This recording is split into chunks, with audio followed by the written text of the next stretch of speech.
Welcome back, Bitcoin Adamus here. There are a couple of things that I wanted to talk about today. Bitcoin is following a pattern that led us to a major downtrend early this year. Is it going to do the same thing again? I will tell you about this trend and what to expect. Also, it has been a volatile day today in the markets because Jay Powell spoke this morning and markets got spooked again. Let's discuss. So Jay Powell spoke hawkish this morning and reiterating again his 2% goal of inflation. Remember, we are currently at 8.5% inflation rate, so it's a long way to go before inflation gets back down to 2%. That means more interest rate hikes and more drastic measures to make it happen. So every time he speaks, markets get spooked. But it does seem like investors are still uncertain as to whether Jay Powell will still do what he's saying he will do and raise interest rates a lot more. And so far interest rates have been raised by about 2.25% to 2.5%, which initially he had said at the beginning that he was going to raise the interest rates by 3%. So that leaves another half to 3/4 of an interest rate raise. And that doesn't get us back down to 2% inflation. So that leaves the question, what's next? Is he going to actually up that expectation and go a lot higher than 3% interest rate hikes? Or is he going to take other drastic measures in addition to interest rate hikes? And that's the scary part that the investors are not sure about. Here's a quick update on the markets. The equity markets closed higher today. The Dow Jones closed about 193 points up, S&P about 26 points higher, and NASDAQ about 70 points higher today. Now, as I mentioned earlier, it was a very volatile day today because of Jerome Powell's speech. Here's a chart of Dow Jones Industrial. At one point today, Dow Jones was about 200 points lower, then it was about 200 points higher, and then it moved to about 180 points lower, and then it slowly crawled back up to close at about 193 points higher. So it was very volatile. Here's an interesting fact about the dollar index. The US dollar hasn't been this strong as it is now in about 2 decades. In fact, here's a chart.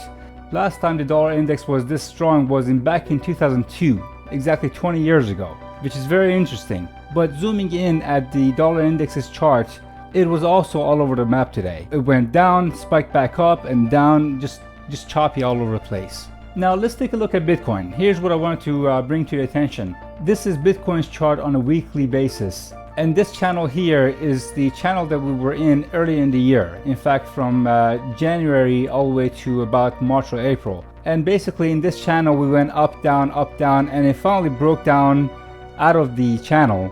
And when it did, for weeks, in fact about 8 weeks, it just kept going down, and down. And just to give you an idea of how far it went from, once it broke out of the channel, from about $40,000, it went all the way down to 17.5, which was a huge drop. Now, one thing to pay attention is once it broke out of this channel, the following week it actually closed below that channel line.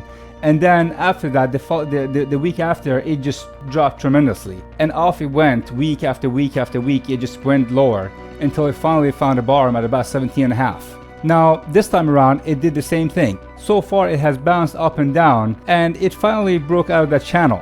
This is the bar for about 2 weeks ago, where it broke out of it. And this is last week, where it actually closed below it, so it confirmed. And now this week, it has gradually gone down.